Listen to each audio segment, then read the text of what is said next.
et bienvenue sur Medi 1 TV. C'est du jamais vu au Maroc. Dans plusieurs régions, un phénomène inédit a été constaté, la disparition des abeilles. L'Office national de sécurité sanitaire des produits alimentaires, l'ONSA, essaie encore de savoir ce qui en est la cause. D'emblée, l'Office exclut toute maladie affectant les abeilles. Comment alors expliquer ce phénomène? Est-il si inquiétant et quel est son impact sur la biodiversité?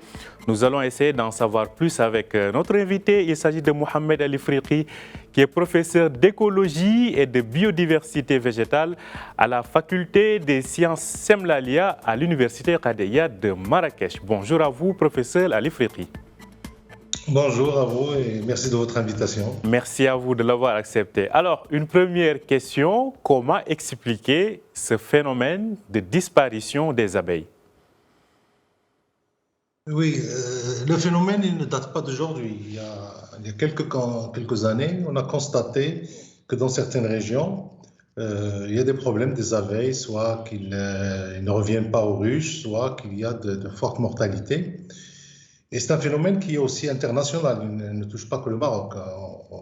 Il est encore plus grave en Europe et des signaux d'alarme aussi très graves en Amérique, surtout en Amérique du Nord.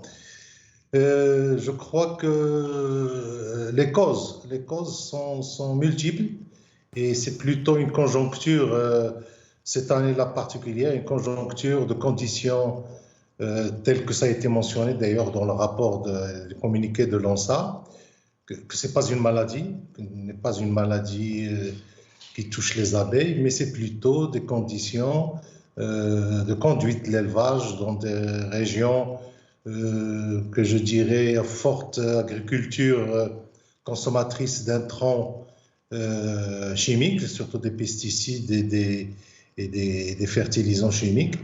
Et aussi conjoncture avec cette année-là, qui est une année quand même assez sèche dans certaines régions du Maroc, surtout les régions méridionales, où vraiment il y a très peu de floraison, il y a très peu de nourriture disponible pour les abeilles. Alors si on met ces deux éléments très importants pour les abeilles, pour les pâturages, il ne peut y avoir que des maladies, des mortalités malheureusement très très fortes dans certaines régions. Alors donc, à vous entendre parler, on voit qu'en filigrane, probablement la faible pluviométrie enregistrée est un phénomène ou bien une cause qui peut expliquer ce phénomène qu'on observe actuellement? Oui, bien sûr. Les années sèches, ils sont connus. Donc, les années sèches sont très peu productives en floraison et en pollen. Et il faut savoir que les abeilles, ce sont des êtres qui sont quand même formidables. Une abeille n'a pas besoin d'une seule plante pour se nourrir. Il a besoin de toute une panoplie, d'où l'intérêt de maintenir la biodiversité dans les pâturages. Malheureusement, dans beaucoup de régions, surtout avec des exploitations agricoles très spéculatives, on utilise beaucoup de désherbants, on utilise beaucoup de pesticides parce qu'on a peur pour les cultures et pour maintenir des taux de production assez élevés et rentables. Et bien sûr, ce n'est pas dans l'intérêt des abeilles. Les abeilles ont besoin d'une grande diversité de fleurs qui produisent différents éléments dont elles ont besoin. Vous savez, dans la vie d'une ruche, les abeilles ont besoin dans différentes périodes, soit pour construire les ruches avec de la cire, donc ils ont besoin plutôt de pollen. S'ils sont un élevage, ils doivent nourrir les larves, donc ils ont besoin plutôt de produits du pollen, mais surtout aussi de nectar. Et bien sûr, quand ils sont malades, quand ils ont des problèmes, ils vont se nourrir sur certaines plantes particulières qui sont généralement médicinales. Et ça, on a pu le constater chez les agriculteurs traditionnels qui connaissent ces plantes. Ils vous disent que quand il y a une période de maladie ou bien les abeilles vont chercher plutôt telle plante ou telle autre. Certaines plantes aussi produisent certaines substances dont les abeilles ont besoin. Vous savez, quand les ruches sont au démarrage, il faut les colmater, il faut arrêter qu'il y ait des fuites, ou bien quand il y a des prédateurs, il faut les tuer, il faut les embaumer.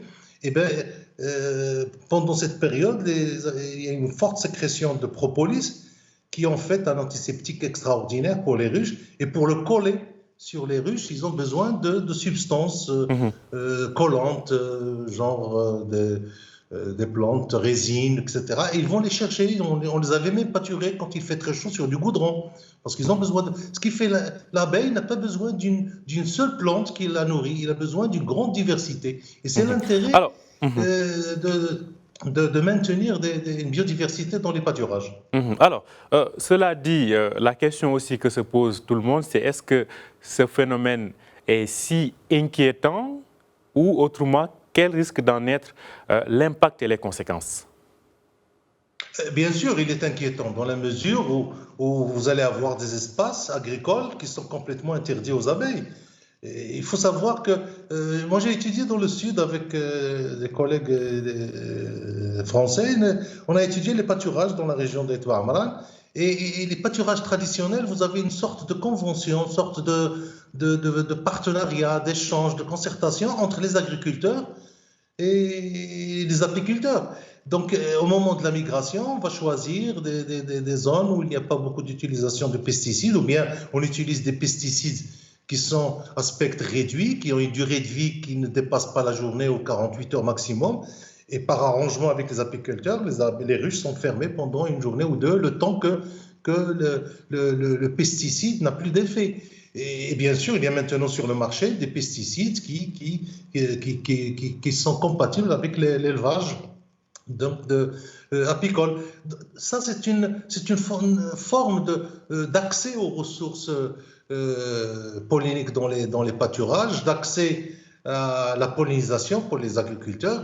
Et les deux sont gagnants. L'apiculteur, il gagne parce qu'il a une nourriture pour ses abeilles. Et les agriculteurs, ils assurent la pollinisation. Vous savez, les abeilles, c'est un pollinisateur qu'on peut contrôler. On déplace les caisses. Donc, quand on a besoin de polliniser, on les déplace. C'est pas comme dans la nature où vous avez d'autres pollinisateurs, bien sûr, autres que les abeilles, et qui sont là. Il y a d'autres insectes, il y a des oiseaux, mais les oiseaux, les abeilles, c'est plus efficace parce qu'on peut les contrôler, on peut déplacer les ruches. Mais dans le choix de déplacement des ruches, il faut que les abeilles puissent disposer d'une diversité d'abord écosystémique, des espaces agricoles aménagés, des espaces un peu sauvages où il y a beaucoup de plantes qui nourrissent et que ça ne soit pas très loin des ruches pour ne pas trop affaiblir ni rendre les abeilles inefficaces. Il faut que ça soit donc des points stratégiques où vous avez une diversité d'espaces accessibles aux abeilles. Alors, cela dit, en termes de production de miel, hein, est-ce que on risque d'avoir un impact assez lourd sur les quantités de miel qui sont annuellement produites au Maroc? Je ne pense pas, parce que la production de miel, il dépend plutôt de la production des pâturages. Donc les années qui sont bonnes, ou bien dans les espaces irrigués, il y a une bonne production. Moi, je vois dans les vergers d'orangers, quand ils ne sont pas désherbés à 100%, ils sont très riches et ils sont très productifs. D'ailleurs, c'est les espaces de parcours les plus prolifiques, les plus importants. Toute la question, c'est justement de ne pas trop utiliser des désherbants, promouvoir plutôt une agriculture, je dirais, écologique qui maintient la diversité des espèces sauvages. Il ne faut pas les désherber parce que les expériences ont montré qu'on gagne plus, plutôt en maintenant la diversité et bien sûr que les abeilles puissent disposer donc d'une diversité de ressources dont ils ont besoin, des plantes médicinales, des plantes nourricières, des plantes qui produisent des pollens, des plantes qui produisent plus du nectar et autres. Et là, il faut vraiment qu'on repense nos espaces apicoles de parcours il faut plutôt, on n'a pas d'espace dédié à l'apiculture. Les apiculteurs, ils vont poser leurs ruches, leur moment de transhumance dans des espaces parce qu'ils sont faciles, ils sont accessibles librement ou bien par des accords avec les agriculteurs. Il faut que les espaces qui vont être dédiés aux ruches et aux abeilles qui soient un petit peu gérés d'une façon moins polluante et qui maintiennent la diversité et maintiennent donc les conditions de vie des abeilles. Alors, professeur Mohamed El Afriqui, selon vous, bon, après ce qu'on vient de connaître, est-ce qu'il est possible dans un délai court, si peut-être les conditions météorologiques le permettent, de pouvoir, entre guillemets, regagner ce qui a été perdu? Le plus dur, si on a perdu le cheptel, c'est difficile de le reconstituer. Donc ça, les apiculteurs, ils le connaissent très bien. D'ailleurs, c'est l'une des fois, ils vont choisir des pâturages juste pour entretenir le cheptel, parce que c'est le capital. Si vous perdez les abeilles qui vont aller butiner dans les fleurs, aller chercher, ben vous perdez votre production. Et on a des producteurs d'essaims au Maroc, mais ils ne sont pas nombreux. Et bien sûr, donc on essaie plutôt d'entretenir un petit peu les essaims qu'on produit nous-mêmes sur nos propres ruches. Donc il y a toujours un décalage de production après une grande perte. Moi, je connais des apiculteurs qui ont perdu pratiquement la moitié de leur caisse, ils sont vides. Il n'y a pas de reine, il n'y a pas de ruche. Ce qui fait, pour les recoloniser, pour les repeupler, ça a un coût. C'est un coût financier, bien sûr, et ça a un coût en temps, parce que pour reconstituer tout ça, il y a un coût chronologique, je dirais.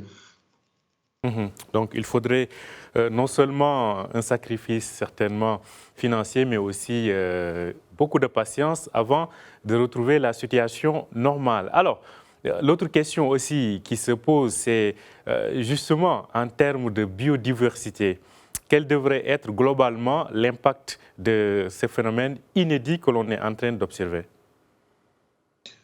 Bien sûr, l'impact, ça a été démontré, donc je ne vais pas le développer ici, on n'a pas le temps, mais les pollinisateurs sont maintenant donc des agents qui assurent un énorme service écosystémique dans notre vision nouvelle un petit peu des écosystèmes et des bienfaits qu'ils produisent. La pollinisation est un des phénomènes les plus importants qui maintiennent la diversité. Donc ça, c'est le fait de polliniser, le fait et il y a certaines fleurs et certaines plantes qui ont des pollinisateurs spécifiques, c'est-à-dire même les abeilles ne peuvent pas assurer cette pollinisation. Il faut vraiment l'espèce qui est associée à ces plantes pour assurer cette tâche. Donc déjà, on fait un lien très étroit entre pollinisation et biodiversité végétale. Deuxième aspect, c'est pour la production agricole. Et ça a été démontré, là encore, que le fait de polliniser, il y a donc une assurance d'avoir une garantie, je veux dire, d'avoir une bonne production agricole. Tout dépend des cultures. Ça a été démontré pour les agrumes, mais c'est aussi valable pour les autres cultures. C'est aussi valable pour les autres cultures. Alors, cela dit, globalement aujourd'hui, indépendamment de ce phénomène que l'on espère conjoncturel, globalement, comment évolue cet univers des abeilles et dans le monde de la culture des abeilles? Comment évolue globalement la situation au Maroc? Oui, de toute façon, l'apiculture, il a connu un grand bond parce qu'il y a beaucoup de soutien pour les jeunes promoteurs dans le domaine de l'apiculture.